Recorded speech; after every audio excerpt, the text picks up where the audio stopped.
Assalamualaikum warahmatullahi wabarakatuh. Masih bersama saya Ahdan Haristiawan, dan kali ini saya akan membedah tentang bisnis multi level marketing, dan kita akan bandingkan dengan bisnis yang lain. Nah, kenapa ini selalu saya angkat? Karena memang paradigma negatif tentang bisnis MLM itu masih demikian kuat di masyarakat kita. Kenapa? Karena mereka lebih sering menerima informasi negatif daripada informasi positif.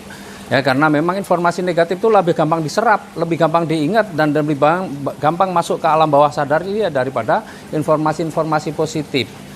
Nah, informasi negatif tentang bisnis MLM itu bisa didapat di mana? Di media banyak, di televisi, di macam-macam banyak. Ya, informasi-informasi itu mereka terima dan kemudian mereka jadikan sebuah asumsi kebenaran. Padahal yang mereka tonton, yang mereka baca itu bukan MLM yang sesungguhnya. MLM yang sesungguhnya relatif tidak pernah ada masalah. Yang ada masalah itu adalah money game, yang iming-iming investasi, kerjanya santai tapi hasilnya besar, bahkan tidak bekerja. Semakin besar uang yang ditanam, hasilnya juga akan semakin besar. Nah, itu yang berbahaya. Itu bisnis money game. Maka perlu kita mengedukasi masyarakat bahwa di luaran sana banyak sekali yang negatif-negatif. Itu bukan bisnis MLM, tapi itu bisnis money game. Nah, kalau MLM pada dasarnya adalah bisnis yang benar, dan MLM yang benar itu adalah MLM yang berizin. Karena faktanya bisnis network marketing, bisnis MLM itu tidak hanya di Indonesia, ada di banyak negara, dan itu bisnis yang sah, bisnis yang diakui, bisnis yang resmi. Ya, dan bisnis yang terbukti tidak merugikan masyarakat. Kalau itu terbukti merugikan masyarakat, nggak mungkin keluar izinnya. Ya, bahwa di dalam bisnis itu ada yang sukses, ada yang tidak, itu tergantung bagaimana kita mengerjakannya. Tetapi boleh sekarang kita mau perbandingkan nih kira-kira di bisnis antara bisnis konvensional, bisnis franchise, ya, dan bisnis MLM. Ya. Dan dalam hal ini posisi kita bukan sebagai pabrikannya. Kalau di bisnis konvensional ya bukan pemilik pabriknya, di bisnis franchise-nya kita bukan sebagai franchisornya, tapi sebagai franchisee. Franchisee itu apa? Kalau franchisor itu pemilik franchise-nya, kalau franchisee itu orang yang mengambil franchise-nya. Ya, dan di bisnis industri MLM kita juga bukan sebagai pemilik bisnisnya, tapi kita menjadi pelakunya. Jadi sama-sama kita dalam posisi yang sama, hanya menjadi pelakunya saja. Nah, sekarang kita bandingkan ya untuk bisnis konvensional. Kita lihat pertama dari sisi modal dulu. Kalau kita mau bisnis konvensional, mau besar hasilnya, pasti modalnya juga besar. Sesuatu yang modalnya besar pasti resikonya besar, karena banyak sekali pelaku-pelaku bisnis konvensional yang ketika mau memulai karena modalnya besar nggak cukup modalnya, maka apa yang dia lakukan? Dia ajukan pinjaman ke bank. Dan ketika itu jadi masalah, maka apa? Masalahnya juga banyak, masalahnya berrentet. Ketika ada masalah, masalahnya bisa bertahun-tahun nih nggak selesai-selesai. Ya, bahkan bisa berakibat yang fatal juga. Ya, di sini modal besar. Kemudian di bisnis franchise juga sama. Franchise juga modalnya besar. Kalau kita pengen yang hasil besar, modalnya pasti besar. Resikonya juga besar, dan banyak juga pelaku-pelaku franchise yang juga harus pinjam uang untuk memenuhi kebutuhan modal dari usahanya. Nah, kemudian sekarang yang ketiga di bisnis MLM. Bisnis MLM modalnya besar apa kecil? Kecil. Bukan nggak perlu modal besar, modalnya cukup kecil. Berarti resikonya bagaimana? Resikonya juga sangat kecil, nggak perlu pinjam uang ke bank kalau hanya untuk menjalankan bisnis MLM. Tetapi bicara potensi rezekinya bagaimana? Potensi rezekinya besar. Modalnya kecil, resikonya kecil, potensi rezekinya besar. Jadi dari sisi modal kita sudah bisa perbandingkan bahwa MLM ini bisnis yang dengan modal yang paling kecil. Ya, kemudian yang kedua, ketika kita berbisnis apapun, biasanya kita juga akan rekrut orang, ya, ngajak orang. Cuma di konvensional kita ngajak orang untuk jadi apa? Jadi karyawan pertama. Ya, nah, ketika kita mengajak orang untuk menjadi karyawan, maka tujuannya apa? Tujuannya adalah bagaimana supaya usaha kita ini bisa menjadi besar. Tetapi di bisnis konvensional itu jarang berpikir bahwa bagaimana karyawannya ya, itu kemudian bisa sejahtera. Coba kita lihat banyak sekali bisnis konvensional, tokonya besar tapi karyawannya ya gajinya segitu-segitu saja, kehidupannya udah bertahun-tahun bekerja, kehidupannya berubah nggak berubah, begitu-begitu saja, malah hutangnya mungkin yang nambah.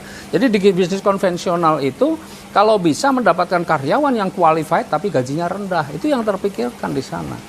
Ya, makanya banyak sekali kan kita lihat demo ya di sering ada karyawan buruh itu pada demo minta naik gaji sampai seperti itu. Tapi orang masih tidak ada yang mengatakan bahwa konvensional itu negatif, nggak ada. Padahal karyawan buruh ketika mau bekerja, mau mendapatkan gaji lebih, dia harus pakai berdemo segala macam.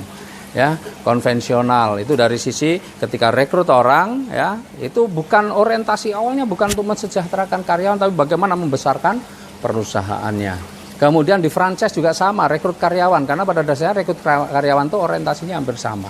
Tapi di MLM ketika merekrut orang, tujuannya apa? Tujuannya bukan untuk disengsarakan, tapi bagaimana untuk disukseskan. Makanya ada pendampingan, ada dibantu, ada kemudian ada pelatihan-pelatihan, ada training-training untuk kemudian punya kemampuan yang lebih. Karena ketika merekrut orang di bisnis MLM bukan untuk dijadikan karyawan, tapi untuk dijadikan partner, untuk dijadikan mitra.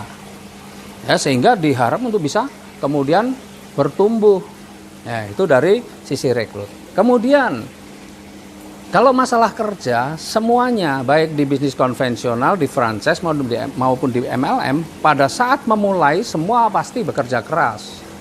Nggak ada yang cuma langsung ongkang-ongkang, nggak ada. Semua pasti kerja keras karena semua beresiko.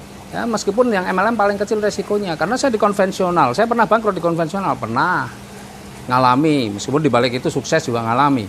Di bisnis franchise bangkrut, wah sudah. Ya, di bisnis bangkrut sudah ngalami. Di MLM bangkrut belum pernah. Ya, meskipun tidak jalan tapi nggak bikin bangkrut gitu loh. Ya, jadi di MLM nggak ada istilah bangkrut. Ya. Nah, artinya kalau bekerja sama-sama semua harus bekerja keras. Cuma bedanya kalau di bisnis konvensional biasanya semakin besar kita tambah sibuk. Ya, seperti saya dulu punya toko dari 1 tambah 2, 3 sampai 7 tambah sibuk. Bukan tambah santai tapi tambah sibuk. Di bisnis franchise juga sama. Ya, semakin besar semakin sibuk kita. Tapi di bisnis MLM semakin besar semakin santai. Ya, semakin besar semakin santai. Kemudian kita kalau mau mengembangkan bisnisnya bagaimana? Kalau di bisnis konvensional kita mau mengembangkan bisnis, kita punya toko di sini, mau punya toko lagi di tempat lain, maka pasti kita perlu modal lagi. Franchise juga sama, sudah mengambil franchise di sini, pengen ngambil franchise lagi di tempat lain, maka perlu modal lagi. Tapi di bisnis MLM, pengen mengembangkan di mana-mana, sudah nggak perlu modal. Kita sudah nggak perlu modal lagi untuk bisa mengembangkan bisnis kita kemana-mana. Nah, itu perbedaannya juga. Kemudian kalau kita menjalankan bisnis, ya, itu pasti memikir kapan BEP-nya, balik modalnya kapan. Kalau di bisnis konvensional biasanya balik modalnya lama, bertahun-tahun baru balik modal. Di bisnis franchise juga sama, bertahun-tahun baru bisa balik modal. Tapi bisnis MLM nggak perlu bertahun-tahun, hanya hitungan bulan saja, kadang-kadang hanya hitungan hari saja sudah bisa balik modal karena modalnya cuma kecil, ya cuma kecil, jadi bisa cepat balik modal. Nah, jadi kalau kita menganalisa nih ya dari bisnis konvensional, bisnis franchise, bisnis MLM, kalau kita mau berbisnis, apalagi modal kita juga nggak besar, cuma pas-pasan saja daripada kita harus berhutang dan sebagainya yang berisiko banyak, ya alangkah baiknya kalau kita memilih yang mana. Maka kalau kita bandingkan antara konvensional, franchise, MLM, ya dari sisi modalnya, dari sisi ketika kita merekrut orang, dari sisi kalau kita mengembangkan, dari sisi BEP-nya kapan, atau mungkin dari sisi potensi rezekinya. Tentu kalau kita sama-sama bukan sebagai pemilik industrinya, ya secara pribadi dari pengalaman saya pilih bisnis MLM. Ya, karena faktanya saya pernah punya usaha berpuluh-puluh tahun. Ya, dan selama ini karyawan saya jarang yang punya kehidupan yang lebih baik. Tapi baru di bisnis MLM, ya saya baru masuk tahun ketiga, tetapi di tim saya orang yang punya kehidupan yang lebih baik jauh lebih banyak. Yang kemudian bebas hutang, punya motor, punya mobil, punya rumah, luar biasa banyaknya. Ya, jadi itu. Dan sekarang tinggal bagaimana, ini kuncinya sebenarnya, bagaimana kita memilih bisnis MLM-nya. Kita harus punya kecerdasan di dalam memilih bisnis MLM-nya, dan itu sudah ada di video-video saya sebelumnya. Oke, sampai jumpa di video-video berikutnya. Salam sinergi, go berkah, no riba. Assalamualaikum warahmatullahi wabarakatuh.